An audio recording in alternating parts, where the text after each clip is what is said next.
All cermati standby.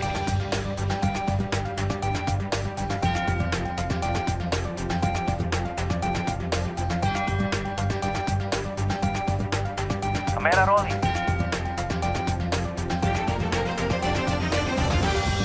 In 5, 4, 3, 2, 1. Halo kawan pajak, selamat berjumpa kembali dengan saya Ani Natalia di podcast Cermati, cerita reformasi terkini dari Direktorat Jenderal Pajak. Hari ini kita akan membahas tentang PP 20 tahun 2026 yang kemarin sempat ramai sekali diperbincangkan. Banyak pertanyaan yang keluar, apakah benar tarif UMKM PPh final 0,5% dirubah, dihapus, tidak berlaku lagi? Dan hari ini sudah bersama dengan Direktur P2 Humas Ibu Inge Diana Rismawanti, kita akan coba membahas ini secara adil dan jujur. Selamat datang Ibu Inge di podcast Cermati. Terima kasih Kak Ani, senang bisa kembali kita bersama di sini. Bu Inge, hari ini kita akan membahas tentang PP 20 tahun 2026. Namun sebelumnya boleh nggak diceritakan dulu sejarahnya mengenai fasilitas pajak penghasilan final untuk UMKM ini. Dulu kalau nggak salah kan PP 46 tahun 2013. Betul ya. sekali. Dari 2013 sebetulnya Kak Ani bahwa pemerintah sudah memperhatikan bagaimana kita memberikan fasilitas atau insentif kepada para pelaku UMKM. Ya. PP 46 tahun 2013 hadir dengan adanya tarif PPh final sebesar 1% 1%. diberikan kepada UMKM.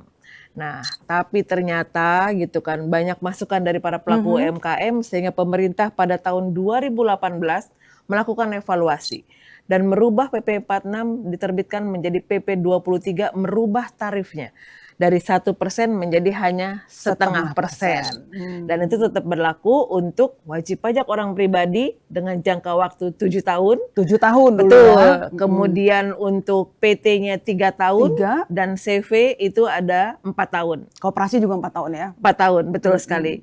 Itu sebetulnya dipertegas di PP 55 tahun 2022. Oh iya. Di mana di sana ada yang namanya BUMDes, kita mulai kenal. Betul. Ya kan. Kemudian juga PT perorangan mulai kenal di sana. Prinsip sama masih dengan tarif 0,5%. Hanya tadi pelaku UMKM-nya ditambah, diperluas gitu kan. Nah kemudian di tahun 2026 pemerintah melakukan evaluasi. Karena kan sudah tahun 2013 sampai dengan tahun 2026. 13 tahun termasuk perjalanan panjang untuk seorang atau sebuah pelaku UMKM. Di mana diharapkan mereka adalah harus naik kelas. Kan tujuannya diberikan fasilitas atau insentif itu supaya mereka bisa naik kelas gitu kan. Nah, di PP nomor 20 tahun 2026 ini sebetulnya tarif masih tetap 0,5%. Jadi tidak ada yang dirubah dan tidak dihapus. Hanya memang barangkali sasarannya yang diperbaiki. Begitu kan nih. Jadi kalau bisa kita bilang PP 20 tahun 2026 ini nggak ujuk-ujuk lahir ya. Enggak jadi lah, perjalanannya 13 panjang, tahun betul nih. sekali. Benar. Ya, betul. Saya masih ingat tuh dulu yang PP 46 tahun 2013. Betul. Tarifnya 1% dulu. Ya, betul kemudian sekali. didiskon 50%. 50%. Ya. PP-nya juga didiskon dari 46 jadi PP 23. Betul sekali. Sehingga kita mudah mengingat ya. Iya, dari 1% menjadi 0,5%. Jadi kalau kita lihat di PP 20 ini sekarang dipadatkan siapa saja yang boleh memanfaatkan fasilitas ini. Betul. Gitu ya Bu. Jadi mungkin lebih sekarang tepat sasaran. lebih tepat Betul sasaran. sekali. Mungkin bisa Bu dijelaskan sedikit lebih rinci lagi nih terkait PP 20 tahun 2026 ini siapa yang boleh memanfaatkan omsetnya. Kalau tarifnya kan tetap 0,5%. Ya betul, 0,5%. Silakan Bu Inge. Ya, jadi kalau kita bicara PP 20 tujuannya kan sama sebetulnya menyederhanakan administrasi perpajakan bagi para pelaku UMKM. Nah, tapi di tahun 2026 ini melalui PP 20 pemerintah sasarannya kita batasi hanya kepada wajib pajak orang pribadi dan PT perorangan atau perseroan perorangan saja, itu kan.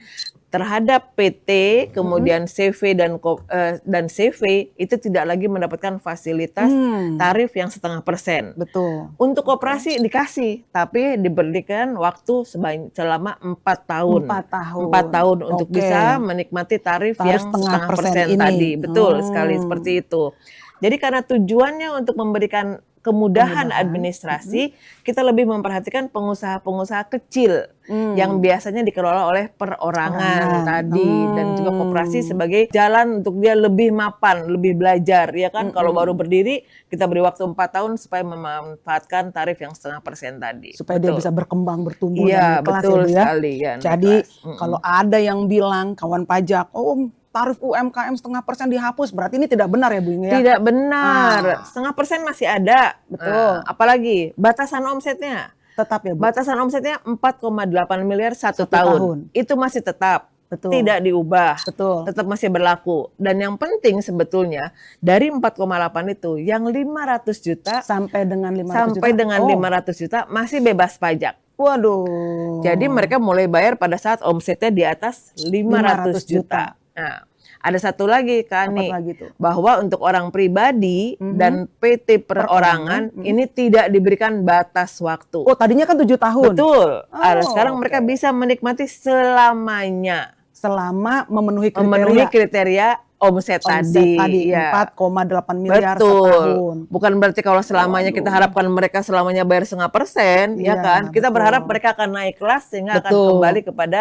ketentuan mekanisme umum. Jadi yang masih tetap itu kawan pajak tarifnya tetap 0,5%. Betul sekali. Batasan omsetnya tetap 4,8 miliar setahun. Ya. Iya kan? Dan sampai dengan 500 juta Tidak belum bayar bayar pajak penghasilan. Oh. Betul sekali. Jadi kalau dibilang UMKM, nah ini dia dibantu sama pemerintah. Sangat terbantu Betul. sebetulnya. Bahkan yang tadi, yang usaha kecil-kecil tapi sebetulnya mereka sudah besar tapi maunya kecil terus. Nah ini udah kita batasin sama pemerintah nih. Makanya tadi PT, CV, tidak perlu lagi diberikan fasilitas. Karena sebetulnya mereka kan harusnya bisa lebih mapan, ya nggak sih? Betul. Lebih paham terhadap pembukuan. Kalau mereka sudah berkumpul beberapa orang, mendirikan suatu badan usaha, betul. Dengan permodalan yang lebih kuat, harusnya juga bisa mempersiapkan diri untuk menuju yang lebih baik lagi dalam hal pencatatan atau pembukuannya. Kira-kira seperti itu kan? Nah ini Bu Inge sudah langsung menjawab kenapa PT dan CV tidak lagi diperkenankan untuk menggunakan fasilitas 0,5% ini. Betul. Jadi sebenarnya filosofinya ini adalah untuk keadilan juga ya Bu ya? Betul. Betul. Bu Inge mungkin kita bisa cerita lagi lanjutannya nih. Banyak juga yang menanyakan kalau PT CV itu benar-benar langsung jret nggak boleh pakai lagi nih gitu ya. Wah. Padahal mereka mungkin mendirikan PT-nya tahun 2024 misalnya. Terus memanfaatkan fasilitas UMKM ini. Apakah benar tahun 2026 terus mereka langsung nggak boleh pakai? Ini mungkin bisa dijelaskan Bu Inge. Tentunya tidak seperti itu. Pemerintah pasti berpikir karena mereka kan sudah dijanjikan. Boleh dibilang sudah ada janji pemerintah pada saat mereka mendaftar tahun 2024 bahwa mereka memiliki hak. Untuk PT adalah 3 tahun ke depan, untuk CV 4 tahun ke depan. Betul. Sehingga dalam masa transisi ini, sebelum masa itu berakhir, mereka masih boleh menggunakan sampai dengan masanya berakhir. Ya, jadi bukan berarti begitu PP keluar mereka langsung tahun ini langsung nggak boleh pakai gitu ya? Ya, betul. Dan tolong dilihat satu hal. Bahwa dari 0,5% dengan mekanisme umum PPh Badan 22%, bukan berarti pajaknya naik dari 0,5% jadi 22%. Nah, kalau itu boleh para PT dan CV tepuk jidat. Karena sebetulnya bukan itu yang terjadi. Betul. Berarti sekali. masih ada lagi kan memang di Undang-Undang Pasal 31E kalau tidak salah Ibu Inge ya. Betul sekali. Jadi kalau ada UMKM bentuknya PT atau CV, ya. Dan dia sudah tidak boleh menggunakan karena memang dia baru berdiri misalnya Bu Inge ya. Dia tidak boleh menggunakan tarif 0,5% ini. Sebenarnya pemerintah juga sudah memberikan fasilitas lagi. Betul. Bahwa kalau yang pasal 31E itu kalau omsetnya berapa tuh Bu Inge? Sampai dengan 50 miliar. Sampai dengan 50 miliar PT badan usaha. Badan usaha ya. Yang harusnya kena tarif PPh Badan 22%, dikalikan dulu dengan 50%-nya. Jadi sebetulnya 11%. 11%. Tapi ada satu hal penting. Kalau kita bicara 0,5% untuk UMKM orang pribadi itu kan dari omset. Dari omset. Nah, itu yang harus kita garis bawahi. Sedangkan 0,5% dari omset, sedangkan ini 22 atau 11% 11% dari laba usaha. Laba dari pembukuan Dari atau kondisi pembukuan. sebenarnya. Betul, kondisi sebenarnya. Oke. Pada saat laba, maka dia membayar dikalikan dengan tadi penghasilan kena pajaknya berapa. Jadi omset dikurangi dengan biaya-biaya yang dikeluarkan untuk menghasilkan omset, sehingga diperoleh namanya penghasilan kena pajak sebagai dasar pengenaan pajak PPh badannya. Baru dikalikan tarifnya. Setelah diskon 50% Betul. tarifnya. Kalau untung mungkin memang dia harus, kalau udah laba usaha Betul. dia harus bayar pajak. Bagaimana kalau rugi? Ya berarti tidak nggak ada yang harus bayar. dibayar pajak, nggak ada dibayar kan. Sedangkan gitu loh. skema final tadi itu dari omset. Dari omset. Laba Berapapun atau rugi, omsetnya, ya. yang penting ada omset 0,5% gitu ya. Betul sekali gitu. Sedangkan kalau dia memakai pembukuan secara tarif umum, nah itu adalah dari laba. Betul Berarti sekali. setelah dikurangkan semua biaya-biayanya. Iya. Dan ini sebetulnya lebih mencerminkan keadaan usaha yang sebenarnya, ya kan, gitu loh. Sebenarnya keberpihakan kepada UMKM ini sudah sangat luar biasa. Sangat luar biasa, gitu. betul sekali. Terima kasih Bu Inge. Nah Bu Inge, masih ada lagi nih yang pertanyaan yang kami ambil dari beberapa pertanyaan di sosial media gitu ya. Kenapa disebut fasilitas PPh UMKM yang PP 20 tahun 2026 ini dibilangnya lebih tepat sasaran? Gitu. Lebih tepat sasaran ya tadi sebetulnya. Karena ternyata selama ini tadi hasil evaluasi memperlihatkan ada yang sebetulnya para pengusaha UMKM ini mereka berusaha menghindar untuk berpindah menjadi pengusaha dengan pengenaan tarif PPh dengan mekanisme umum. Karena dia maunya 0,5% terus gitu. Jadi begitu dia mencapai omsetnya hampir 4,8 miliar, dia dirikan lagi perusahaan baru, misalnya gitu. Atau dia menggunakan nama keluarganya. Nah, hal seperti namanya dipecah-pecah bisnisnya.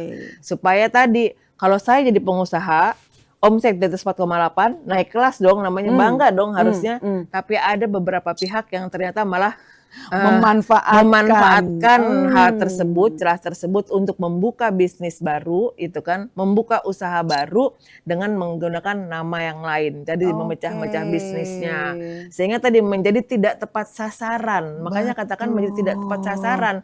Sebetulnya mereka ini mungkin sudah tergolong kepada pelaku usaha besar, non-UMKM sebenarnya. Secara undang-undang perpajakan gitu kan. Tapi karena berusaha untuk bisa memanfaatkan tarif 0,5%, mereka stay di sana dengan melakukan hal-hal yang sebetulnya tidak sesuai dengan ketentuan. Betul sekali, seperti itu. Makanya sasarannya yang kita perhatikan di PP 20 tahun 2026 ini. Ya, tentunya setelah melakukan evaluasi yang panjang, masukan, melihat data dan fakta di lapangan, bahwa ternyata harusnya sudah tidak masuk nih, udah di atas 4,8 miliar nih, tapi dipecah lagi. Jadi tetap bisa memanfaatkan tarif 0,5% dengan jangka waktu yang tadi ya, kalau PT 3 tahun, CV 4 tahun gitu ya Bu Inge ya. Jangan-jangan ada juga nih wajib pajak yang tadinya dia bentuknya CV, setelah lewat 4 tahun CV-nya kemudian tidak berdiri lagi, dia buka CV baru. Supaya bisa memanfaatkan. Nah, atau tadi kliennya jadi dipecah ke beberapa PT-nya dia gitu kan. Nah itu, padahal sebetulnya pemiliknya dia juga tuh kan nih. Kawan pajak, mungkin ini kita bisa lihat dengan lebih jernih dan dengan hati yang dingin tentunya, bahwa ini tidak adil. Kalau seandainya memang sudah tidak boleh memanfaatkan fasilitas 0,5%, ya harusnya fair ya. Tapi ternyata inilah dia ya. Betul sekali. Kita perlu cara-cara mencari kebenaran dan keadilan ini. Iya. Wah mantap. Ibu Inge, ada juga pertanyaan nih terkait dengan yang ramai dibicarakan di sosial media, terkait influencer, blogger, konten kreator gitu ya, yang katanya tiba-tiba langsung harus bayar pajaknya gede banget karena tidak bisa lagi memakai 0,5%. Tolong diluruskan ini Bu Inge. Influencer, karena yang memegang media sosial gitu, kayaknya langsung didengar suara mereka itu ya. Sebetulnya kalau kita bicara influencer, konten kreator, blogger, itu kan mereka memiliki keahlian profesi gitu kan. Mereka memiliki keahlian personal yang bisa dimanfaatkan untuk bisa memperoleh penghasilan. Dan sebetulnya nggak cuma influencer. Kalau kita bicara dokter, sama. Kemudian pengacara, artis, musisi, semua punya keahlian profesi tersendiri, personal, yang dimanfaatkan untuk memperoleh penghasilan. Dan sebetulnya kalau mereka selama ini menganggap boleh menggunakan tarif 0,5%, itu adalah suatu kesalahan. Jadi tidak tepat. Karena kategori pekerjaan mereka dikategorikan sebagai pekerjaan bebas. Dengan pekerjaan bebas dia dikecualikan dari tarif yang 0,5% tadi. Jadi kalau pekerjaan bebas ya harus kembali kepada tarif umum, mekanisme Betul. umum. Kalau dia orang pribadi berarti ada tarif progresif mulai dari Betul. 5% sampai dengan 35% kalau Atau sekarang. norma penghitungan penghasilan neto Atau Bu ya mereka boleh juga mempergunakan norma penghasilan itu sepanjang tadi omsetnya Omsetnya 4, di bawah 4,8 4,8 miliar. Tapi tetap Sebenarnya harus fair menggunakan juga tarif ya. progresif. Betul. Dan kalau dia berbentuk badan maka dia kembali kepada mekanisme umum yang tarif Umum. PPh pasal 17. Yaitu Oke. di 22% tadi. Oke. Jadi tidak pernah sebetulnya influencer itu diberikan tarif yang setengah persen. Atau Iya. mungkin mereka pada saat itu juga memiliki perusahaan. Mungkin seperti itu Kak Iya. Ani. Jadi ada perusahaan sebelum rezimnya PP 20 nih, kan PT boleh nih menggunakan Betul. tarif. Mungkin influencer ini memiliki usaha. Iya. Usaha entah dia sebagai dalam PT misalnya, Betul. tapi bukan berkaitan dengan keahlian dia Keahlian sebagai dia. influencer. Oke. Misalnya seorang influencer dia memiliki usaha sebagai IO. Sebagai banyak IO, tuh. iya. Sebagai influencer maka dia tidak boleh mempergunakan tarif 0,5%. Betul. Tapi perusahaan IO dia itu Iya. boleh menggunakan tarif 0,5% sebelum PP 20 tahun 2026. Betul. Kalau misalnya mereka terdaftarnya tahun 2024, berarti mereka masih punya boleh hak pakai. sampai dengan tahun depan di 2027 PT-nya ini. Iya. Tapi setelah itu kembali ke mekanisme umum. Rezim umum. Tapi kalau Oke. baru mau berdiri sekarang berarti sudah tidak boleh pakai. menggunakan lagi. Betul. Itu. Waduh, nih penjelasan ini perlu nih Bu Inge karena Iya. jangan sampai juga di framing bahwa pemerintah tidak mendukung industri digital. Gitu. Betul sekali. Kita Sangat harus lihat tidak, ya. harus dilihat bentuk Benar. usahanya apa gitu Betul. ya. Jadi bagi para influencers, kawan pajak, nah ini perlu dipahami bersama bahwa skemanya itu boleh menggunakan norma penghitungan penghasilan neto bagi pekerja bebas. Sama tuh, sama MC, penceramah, seniman ya, Seniman, pemusik, betul. penyanyi ya Iya. Bu. Sepanjang omsetnya belum sampai 4,8 miliar setahun. Waduh, luar biasa nih Bu. Nah sekarang nih Bu Inge, kalau seandainya ada pelaku usaha nih, ya pelaku usaha, dia masih agak bingung nih dengan adanya menghadapi PP 20 tahun 2026 ini, boleh nggak Bu dikasih tipsnya, apa yang harus dilakukan bagi para pelaku usaha yang masih kebingungan? Silakan, Bu. Oke. Nah, kalau untuk para pengusaha nih ya, pertama cek bentuk usahanya. Oh, bentuknya apa nih? Bentuknya PT, usaha nih. CV? Apakah dia sebagai wajib pajak orang pribadi kah? Sebagai perseroan perorangan kah? Apakah dia PT atau CV? Ya Iya, kan? betul. Karena dengan PP 20 tahun 2026 ini hanya diberikan kepada wajib pajak orang pribadi, perseroan perorangan, kemudian koperasi dengan batas waktu 4 tahun. Selebihnya berarti tidak diizinkan lagi menggunakan tarif setengah persen kecuali dalam masa transisi. Ya. Nah kemudian yang kedua cek omset. Nah omset tahunannya berapa? Sepanjang sampai dengan 4,8 maka dia juga boleh menggunakan tarif setengah persen tadi. Orang pribadi ya? Iya orang pribadi betul. Kemudian yang ketiga cek masa pemanfaatan fasilitas yang tadi saya katakan, ya kan tadi, gitu. Ibu. Kalau sekarang untuk orang pribadi berarti dia bebas nih, walaupun terdaftar di tahun 2025 kah atau di tahun 2022, misalnya waktunya tinggal sebentar lagi. Sekarang sampai kapanpun sepanjang tidak dibatasi sepanjang omsetnya masih 4,8. Kemudian yang keempat, mulai rapikan pencatatan usahanya, jangan harus lupa. itu kewajiban. Betul. Kalau punya badan usaha, perusahaan, pelaku usaha, ya harus. Bahkan untuk orang pribadi juga sama. Betul. Karena walaupun dia sederhana, pencatatan, dia harus tahu omset setiap bulan berapa. Karena disitulah nanti tarif setengah persen dikalikan dengan omsetnya. Ya kan? Kalau untuk PT, untuk CV yang tidak lagi tetap juga bagaimana kita melakukan pembukuan. Sebenarnya pemerintah tidak mengatakan pembukuannya harus sophisticated gitu. Misalnya sebagai pelaku UMKM yang penting misalnya hari ini kita dapat penghasilan berapa dari omset, kita belanja berapa. Itu semua tercatat. Penerimaan, pengeluaran. Pengeluaran. Sehingga pada suatu masa tertentu kita bisa ngeliat kita untung atau rugi. Jangan sampai semua dicampur antara yang untuk usaha dengan untuk pribadi. Ini dulu waktu belajar akuntansi nih banyak nih Bu Inge soal-soal begini. Jangan sampai tercampur sebetulnya. Nah kalau misalnya nih dia masih ragu-ragu, sebenarnya aku udah bener nggak ya gitu, udah bener nggak ya? Atau pembukuannya kira-kira nanti seperti ini nggak ya yang diminta?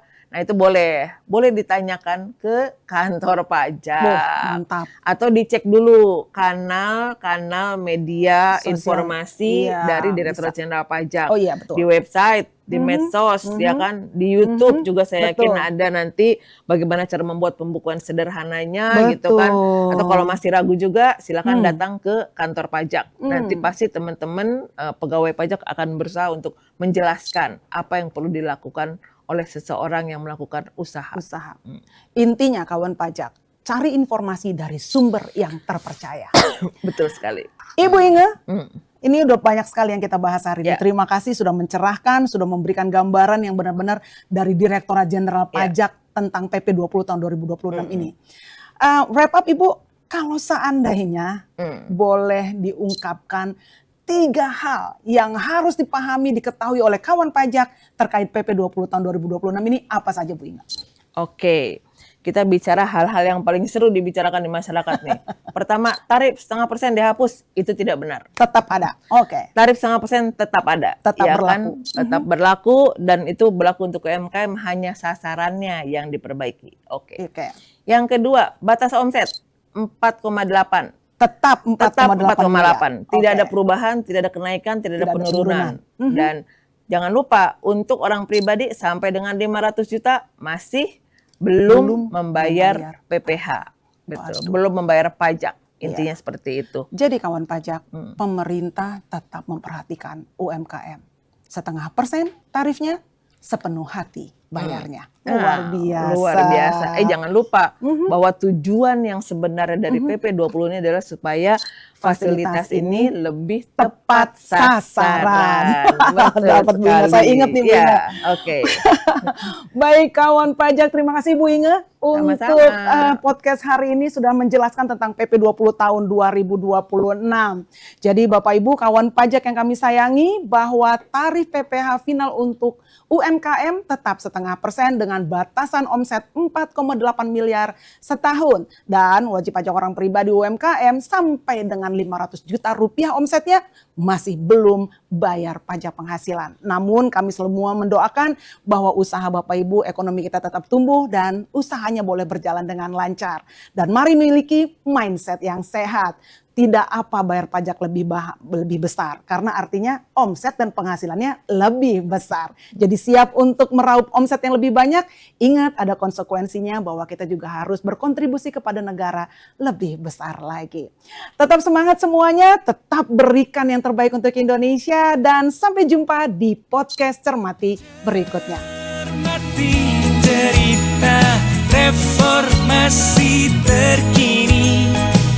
Semuanya ada hanya di Cermati.